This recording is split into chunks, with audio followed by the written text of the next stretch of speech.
Wait. What's a wedding content creator? No, I didn't make this up. It's a real thing. Here's what you need to know about wedding content creators before you hire one or become one. I documented my entire wedding planning process, and from the hours of footage, I created more than 10 long form videos for YouTube and dozens of short form videos to share for my personal brand from the best day of my life. I'll walk you through my process to capturing it all while staying in the moment, post-production tips, and what I would do differently if I could do it all over again.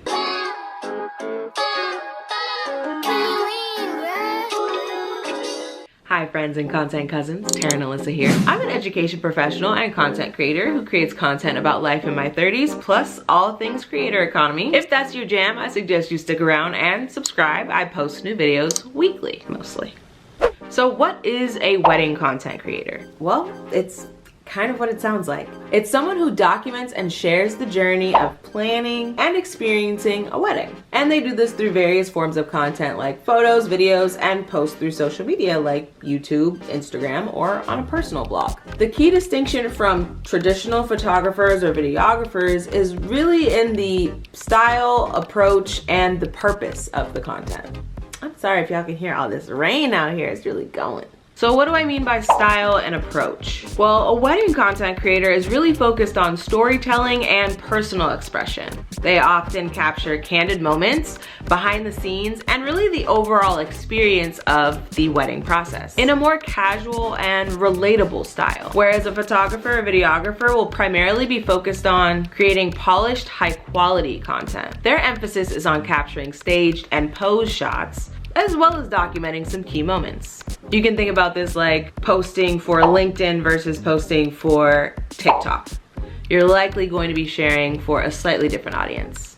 And this kind of brings us to the purpose of the overall content as another key difference. Wedding content creators aim to share the personal journeys, the emotion, and the details of the day leading up to the wedding. Content creators will also often incorporate a narrative, offering a more comprehensive view of the entire process. They'll also help brides create content that will allow them to post to social while maybe even staying on some trends. I was able to participate in a trend or two myself.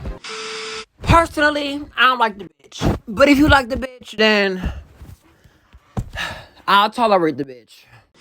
Think about it like the bride having her own docu crew, following her around throughout the day, having those raw moments, even the like not so pretty ones caught on camera. This also allows for the wedding content creator to help the bride create actual content for her own social media as well. The photographer, videographer, however, their primary goal is just to capture the essence of the day. They're focused on creating artistic and visually stunning images or videos that serve as timeless keepsakes. I'm gonna give a quick list of some other things that really make photographers and videographers different than wedding content creators, but the gist is wedding content creators are really like your stand-in bestie who's really good at making content for social, who's there with you throughout the day, whereas your photographer, videographer is there to do a very quick business. There's usually a handoff, and that's kind of the end of the relationship. Whereas with the content creator, you might be able to use them for other things, or they might continue to provide you value through their content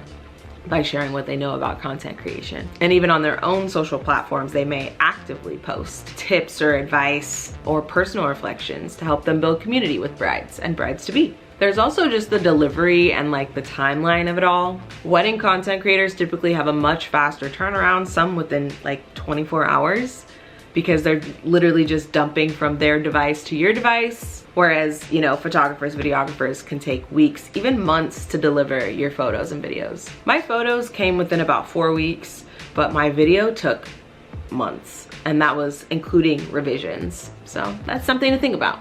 Lastly, and probably most importantly, is just the cost overall.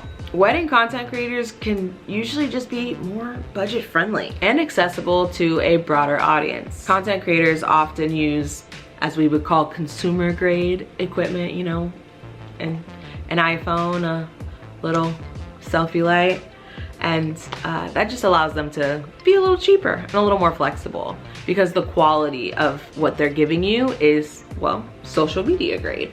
Whereas your photographer and videographer involves a higher cost for, you know, professional services, specialized equipment expertise, and post-production work. Though your wedding content creator might make some content for you, It's usually not to the same degree as your photographer or videographer.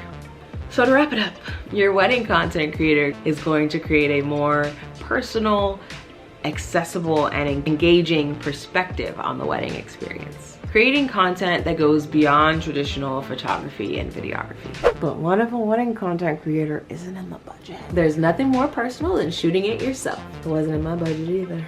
Trying to nail a ton of concepts while filming is tough enough, but when you're the subject of those moments while also living them, it can be overwhelming. So I took the approach that was simplest up front, but definitely more difficult on the back end. I recorded everything. Any moment that I thought could be interesting, I flicked the camera on and just shared some real-time feelings.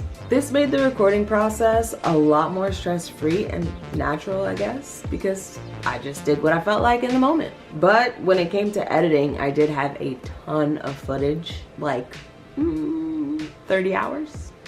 And because I didn't have the story ahead of time, one of the big challenges with vlogging, right? Like, you can have an idea, but you only know where it goes once you get there. I had to do a lot more work on the back end to piece it all together to make it make sense and kind of tell a cohesive story. So what I did was create the story first and then use the clips to help me tell it. I added a lot of voiceovers, B-roll, and text to my footage to tell the story and help move it along, and to fill in the gaps between the days and footage. Come to think of it, I really made a movie and posted it on YouTube.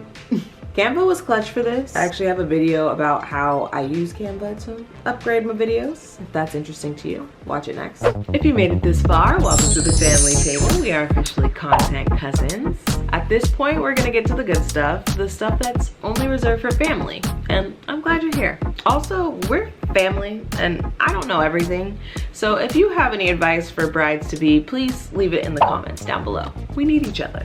When it comes to wedding content creation, there's probably one thing I would have done a little differently, and that's just to include my family and friends more in the process. While it's true everyone doesn't love being in front of the camera, I would have liked to have some more real-time feels and footage of my husband and my friends and family as we journeyed through the process together, because I didn't do this alone, and I wish I would have been a little more intentional in how I got their perspectives of the process too. I think I'm also just a little scared to share that I want to make content about certain things, and I often don't ask for help. And I think while, you know, hiring a wedding content creator is probably the most ideal, having someone who knows you want to get those behind the scene moments, or even just sharing that with folks, can allow you to get those moments without feeling pressured to have to film it all and do it all yourself. So, something to consider if a wedding content creator isn't in your budget, but you want to get that personal journey on camera. Okay. I think that's it, guys. I really am wishing you all the best on your journey from fiance to bride, or even cooler, wedding content creator. If you're looking for more wedding content and advice, I suggest you watch this video next. Thanks so much for watching, and keep creating, my friends. Bye-bye.